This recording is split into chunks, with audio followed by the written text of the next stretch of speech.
Finally tonight, for many people, pets are like family. So when they're ailing, there's nothing more urgent than getting them treatment. And just as alternative treatments like acupuncture are being taken up by more and more Americans, so now pet acupuncture for our canine and feline companions. But does it work? ABC's Juju Chang went looking for answers. From bearded dragons to pot-bellied pigs, man's best friend comes in all sorts of shapes and sizes. But when they get sick, we don't want to treat them like guinea pigs. Instead, there's a growing movement to treat animals with the best that human medicine has to offer. Like physical therapy, hydrotherapy, chemotherapy, and yes, even alternative therapy. They have a water fountain flowing as well, so we try to make things as relaxed for them as possible. I'll usually dim the lights. Pet acupuncture, to be precise. Nobody likes seeing their pet in pain. Snoot suffered from chronic back problems, which is common among Shih Tzus. He wound up paralyzed. He couldn't use his back legs, and acupuncture works primarily via the central nervous system.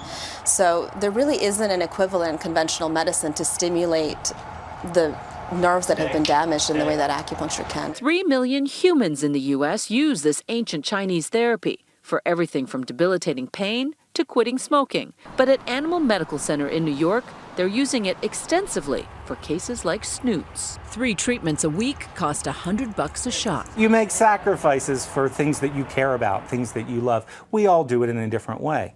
This guy's given me great companionship, and I didn't want to lose him, so I make those sacrifices for him. Delilah's owner, Mark, swears that acupuncture made all the difference. She has a bad back, a bad neck, and acupuncture saved her life. We almost had to put her down list. All this, she was in such bad shape. Really? And traditional medicine didn't help. She had conventional therapy, but this works much better. While animals can't tell if the treatments work or not, It's okay.